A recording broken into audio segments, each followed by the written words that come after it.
विभाग द्वारा आयोजित इस प्रेस वार्ता में सम्मानित मीडिया के भाइयों बहनों का अपनी ओर से एवं खाद्य एवं उपभोक्ता संरक्षण विभाग की तरफ से हार्दिक स्वागत करती हूँ। तमाम बिहार वासियों को आपके माध्यम से नमस्कार प्रणाम करती हूँ। इस प्रेस वार्ता में खाद्य एवं उपभोक्ता संरक्षण विभाग के सचिव डॉक्टर एन श्रवण कुमार जी, विशेष सचिव नैयर इकबाल जी, अपर सचिव श्री उपेंद्र कुमार जी, मुख्य महाप्रबंधक अधिप्राप्ति श्री मृत्युंजय कुमार जी, मुख्य महाप्रबंधक जन वितरण श्री रमन कुमार जी एवं अन्य सभी उपस्थित विभाग के अधिकारीगण, खाद्य एवं उपभोक्ता संरक्षण विभाग माननीय मुख्यमंत्री श्री नीतीश कुमार जी के कुशल नेतृत्व में, कुशल मार्गदर्शन में गरीबों के लिए समर्पित रहने वाला विभाग है। गरीबों को गुणवत्तापूर्ण खाद्यान्न पहुंचाने के लिए विभाग संकल्पित है। राष्ट्रीय खाद्य सुरक्षा अधिनियम के तहत लगभग 8 करोड़ 35 लाख लाभुकों को गुणवत्तापूर्ण अनाज पहुंचाने का कार्य खाद्य एवं उपभोक्ता संरक्षण विभाग कर रही है। इसके लिए 51,185 जन वितरण प्रणाली की दुकान कार्यरत है। कुल राशन कार्ड धारियों की संख्या 1 करोड़ 97 लाख है। प्रत्येक लाभुक को 5 किलोग्राम अनाज निःशुल्क उपलब्ध कराया जा रहा है, जिसमें 1 किलोग्राम गेहूं, 4 किलोग्राम चावल दिया जाता है। आप सबों को बताते हुए हर्ष हो रहा है कि माननीय मुख्यमंत्री श्री नीतीश कुमार जी के नेतृत्व में राज्य में राष्ट्रीय खाद्य सुरक्षा अधिनियम के तहत one nation one ration card के अंतर्गत पोर्टेबिलिटी के माध्यम से राज्य के अंदर किसी भी जन वितरण प्रणाली की दुकान पर लाभुक राशन ले सकते हैं। यानी अब लाभुक को किसी एक जन वितरण प्रणाली की दुकानदार पर आश्रित रहने की आवश्यकता नहीं रही है। वहीं राज्य के बाहर रह रहे लाभार्थी देश के अन्य जन वितरण दुकान से राशन ले सकते हैं। माननीय मुख्यमंत्री महोदय के मार्गदर्शन में राज्य के राशन कार्ड धारियों को किसी भी जन वितरण प्रणाली की दुकान पर संधारित ई-पॉस मशीन के माध्यम से ई-केवाईसी आधार सीडिंग की सुविधा कर दी गई है। ई-केवाईसी से खाद्यान्न वितरण में पारदर्शिता आई है और गलत व्यक्ति खाद्यान्न का लाभ नहीं ले सकते हैं। बिहार सरकार की खाद्य एवं उपभोक्ता संरक्षण विभाग केवल गरीबों को राशन नहीं देती, बल्कि हमारे जो अन्नदाता हैं, किसानों को धान फसल के लिए उचित न्यूनतम समर्थन मूल्य मिले, इसके लिए व्यवस्था करती है। माननीय मुख्यमंत्री महोदय का सोच है कि किसानों के उत्थान के बिना बिहार को आर्थिक रूप से समृद्ध नहीं किया जा सकता है। खरीफ विपणन मौसम 2023-24 में राज्य के रैयती तथा गैर रैयती किसानों से 45 लाख मीट्रिक टन धान अधिप्राप्ति के लक्ष्य के विरुद्ध 30,80,000 मीट्रिक टन धान की अधिप्राप्ति की गई है। खरीफ विपणन मौसम 24-25 में भारत सरकार द्वारा धान का न्यूनतम समर्थन मूल्य में वृद्धि करते हुए साधारण धान 2300 रुपया प्रति कुंटल तथा ग्रेड ए धान 2320 रुपया प्रति कुंटल निर्धारित किया गया है। इसके लिए भारत सरकार को धन्यवाद देती हूँ। धान अधिप्राप्ति की तैयारी विभाग में चल रही है। शेष हमारे खाद्य एवं उपभोक्ता संरक्षण विभाग के जो कर्तव्यनिष्ठ सचिव हैं डॉक्टर एन श्रवण कुमार जी से कहूंगी कि विस्तार पूर्वक बिंदुवार आंकड़ा सहित आप सबको संबोधित डेटा बताएंगे आपको कि जो अभी हम लोगों के पास जो टोटल आवेदन है वो टोटल आवेदन लगातार आते रहता है, लेकिन जो अभी पेंडिंग है वो मैं बता देता हूँ। पेंडिंग आवेदन है 2,18,000 आवेदन है। उसका नियम के अनुसार 1 महीने के अंदर करना है, 1 महीने के अंदर निष्पादन करना है, लेकिन कई बार डिले होता है। उसको हम लोग यहाँ से विभाग के स्तर पर निरंतर मॉनिटरिंग कर रहे हैं। हम लोग प्रमंडलीय स्तर पर बैठक भी आयोजित होती है और उसमें माननीय मंत्री महोदया की अध्यक्षता में हम लोग बैठक करके वहां पर भी हम लोग समीक्षा करते हैं। तो एक समस्या ये होती है सर कि आपके जिलों में जो जिलाधिकारी तैनात है वो आपके खाद्य आपूर्ति पदाधिकारियों का रोटेशन में कई तरह के काम लेते रहते हैं, तो मूल काम जो है वो कर नहीं पाते, इस कारण से भी लंबित होता है। तो कृपया लिए आप लोगों को अगर आप अपने स्तर से मार्गदर्शन देने की। ये सही में समस्या है, हम लोग भी लिखेंगे, ठीक है। हम लोग लेकिन जिला प्रशासन को सभी तरह के पदाधिकारियों से काम लेना पड़ता है और दूसरी तरफ हमारे काम में जिला प्रशासन का अन्य लोगों का सहयोग भी मिलता है, दोनों चीज होता है। लेकिन कहीं भी हमारा राशन कार्ड बनने का काम उससे प्रभावित होता है तो हम लोग जरूर जिला प्रशासन से बात करके उनको छोड़ने के लिए और इस काम में प्रायोरिटी देने के लिए हम लोग काम करते हैं। टैक्स के माध्यम से भी जो है तो पीडीएफ देने की योजना बनी थी, इसका क्या हो रहा है? नहीं, पैक्स के माध्यम से, पैक्स के द्वारा भी कई जगह पर पीडीएस दुकान संचालित है। अभी हम हाल में वैशाली में राजा पोकर प्रखंड में गए थे, वहां पर तो हम औचक निरीक्षण में गए, वहां पर हम एक पैक्स में ही गए थे। तो पैक्स भी मतलब संचालित, पैक्स में भी संचालित है पीडीएस दुकान, ऐसा कई जगह पर है। एक सवाल है सर, हम लोग के पास कई बार कोरोना आते हैं तो लोग बताते हैं जो के पास कार्ड बनाने के लिए जाते हैं तो 1,000 से 1,500 रुपये तक पास किए जाते हैं, लोग बताते हैं तब तक नाम नहीं जोड़ा जाता है, प्रोसेसिंग नहीं लाया जाता है जब तक 1,000-1,200 हमको नाम। इस तरह की आप लोग के पास भी शिकायतें आती है क्या? यदि ऐसी बात है देखिए, हाँ, मतलब ये इस तरह की कोई स्पेसिफिक शिकायत हम विभाग में तो नहीं आया है, लेकिन हम लोग इसको देखते हैं। जो बिफोर टाइम यानी मतलब 30 दिन के अंदर करना है, 30 दिन से ज्यादा हो रहा है तो हम वहाँ कहीं ना कहीं तो कोई प्रॉब्लम है, भाई हमारे पदाधिकारी परेशान करते होंगे या कुछ कारण से डिले हो रहा है। तो डिले के कारण को हम लोग यहाँ से मॉनिटर कर रहे हैं। उस कारण से ही मतलब ये इतने बड़ी नंबर्स में राशन कार्ड बनाने का, राशन कार्ड डिलीशन करने का, यानी जो हमारे पास राशन कार्डधारियों को जो डाटा है उसको हम मतलब कितना प्यूरिफाई करते जाना है उसी में हम लोग लगे हुए हैं। जो हम लोगों का ई केवाईसी कराने के बारे में, जो जितने भी नाम है राशन कार्डधारियों का नाम, पहले शिकायत ये आता था कि गोस्ट नेम्स है, यानी मतलब वो ऐसा कोई व्यक्ति है ही नहीं उनके नाम पर भी कार्ड बना हुआ है। तो वो समस्या दूर हो गई है, वो भी टेक्नोलॉजी का प्रयोग करके डिपार्टमेंट ने कर दिया है। तो उससे क्या हुआ कि 95% से ज्यादा नाम में ऑलरेडी आधार नंबर चढ़ा हुआ है और आधार नंबर तो हम लोगों ने दे दिया। उसके अलावा हम लोगों ने अभी ई केवाईसी का भी काम कराया जा रहा है। ई केवाईसी का मतलब है कि जो बायोमेट्रिक ऑथेंटिकेशन, जो बायोमेट्रिकली मतलब वो ये देते हैं, जैसे इनका नाम उपेंद्र कुमार है तो ये जाके उपेंद्र कुमार करके मतलब वो अपना अंगूठा देंगे और तभी मतलब इनका ई केवाईसी होगा। वो काम हम लोग अभी बड़े पैमाने पर कर रहे हैं।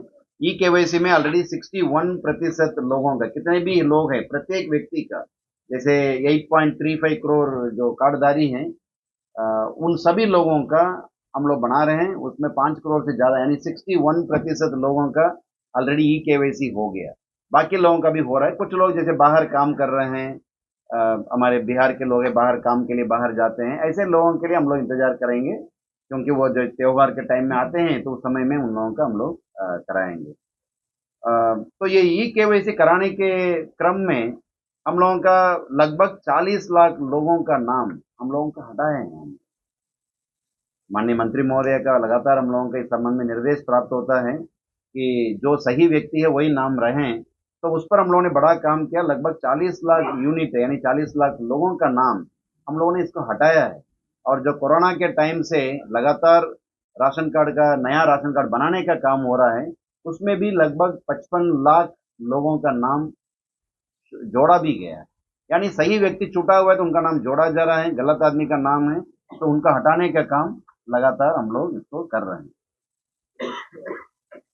और जो जो भी काम यहाँ पर डिपार्टमेंट में हो रहा है टेक्नोलॉजी का प्रयोग करके सभी चीज जो जिला के सॉरी राज्य के जो डिपार्टमेंट के ये वेबसाइट्स है उसमें उपलब्ध है। उसका दोनों का दो पोर्टल का नाम है, मैं बताना चाहूंगा। एक है epos.bihar.gov.in, epos.bihar.gov.in। तो ये वाला एक पोर्टल है। इस पोर्टल में हम कई तरह का चीजें कोई भी व्यक्ति देख सकते हैं। ओपन पोर्टल में हम लोग छोड़े हुए हैं। जैसे उसमें राशन कार्ड के तहत कितने राशन कार्ड का राशन कब कब मिला है वो डिटेल्स कोई भी व्यक्ति देख सकता है। यहाँ बैठे बैठे हम सीतामढ़ी में किसी भी पंचायत में कहाँ पर लोग क्या उठाए हैं नहीं उठाए हैं वो हम देख सकते, कोई भी व्यक्ति देख सकते हैं। और हर एक दुकान के पास कितना स्टॉक है, अनाज कितना रखा हुआ है आज के डेट में वो देख सकते हैं। और प्रत्येक जो डीलर हैं कितना वितरण कर रहे हैं उसको भी देख सकते हैं। और पोर्टेबिलिटी की जानकारी भी इसमें देख सकते हैं। इसी तरह का और एक पोर्टल है scm.bihar.gov.in, scm.bihar.gov.in। इस पोर्टल में प्रत्येक डीलर को कितना अलॉटमेंट दिया जा रहा है उसकी जानकारी दिया जाता है। और जो प्रत्येक डीलर को जो डिस्पैच का स्टेटस है, कब गया अनाज, कब पहुंचाया गया उनको, उसकी जानकारी है। और प्रत्येक डीलर कितना अनाज कब उठाया है वो है। मिड डे मील जो स्कूल्स को हम लोग देते हैं उसकी भी जानकारी रहता है। तो ये सारी जानकारी ओपन पोर्टल में हम लोग अभी दिए हुए हैं ताकि पूरी पारदर्शिता रहे। मैं और कुछ बिंदु बताना चाहूंगा क्विकली। जो ई केवाईसी कराने की बात है, ई केवाईसी के लिए व्यक्ति किसी भी राशन दुकान में जाके कर सकते हैं। अब ये ऐसा कोई व्यक्ति है दिल्ली में काम कर रहा है या महाराष्ट्र में काम कर रहा है, उनको यहाँ आने की जरूरत नहीं है। उसी राज्य के किसी भी वो राशन दुकान में जाके वो कर सकते हैं। ये मात्र 3 राज्य ऐसा है उसको छोड़कर ये व्यवस्था भारत सरकार की मदद से हम लोगों ने करा दिया। ये है हिमाचल प्रदेश, पुदुचेरी और तमिलनाडु। पुदुचेरी मतलब पांडिचेरी और तमिलनाडु। ये 3 राज्यों में अभी तक नहीं हो पाया है, भारत सरकार के स्तर से प्रयास जारी है। उसके अलावा हमारे जो बिहार के कोई भी व्यक्ति अन्य राज्य में हैं उनको यहाँ लौटने की जरूरत नहीं, बल्कि वहां पर बैठे बैठे वो अपना ई केवाईसी का काम भी वो करा सकते हैं।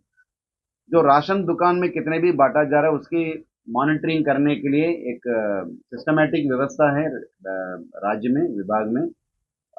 जैसे हर सबसे पहला तो अनुमंडल स्तर पर एसडीओ के जो नेतृत्व में अनुमंडल स्तरीय अनुश्रवण समिति है। वो प्रत्येक महीना मीटिंग करके कोई शिकायत है तो उस शिकायत को जांच करके कार्रवाई करनी है। इसके अलावा जिला स्तर पर भी प्रभारी मंत्री की अध्यक्षता में एक सतर्कता समिति है।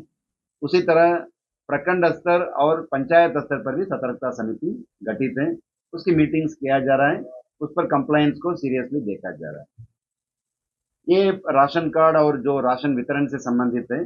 और मैं शॉर्ट में थोड़ा अधिप्राप्ति के बारे में बताना चाहूंगा। जैसे माननीय मंत्री महोदय के द्वारा आप लोगों का कहा गया, अधिप्राप्ति के लिए राज्य सरकार का प्राथमिकता है।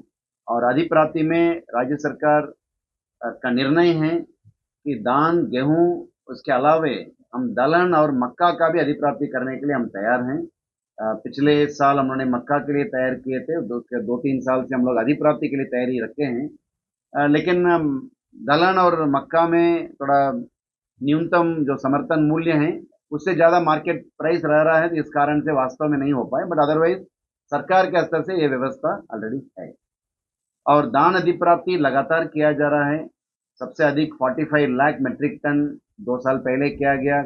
गत साल 42 लाख मेट्रिक टन का धान का किया गया। और इस साल 30,80,000 मेट्रिक टन का धान का अधिप्राप्ति हुआ है।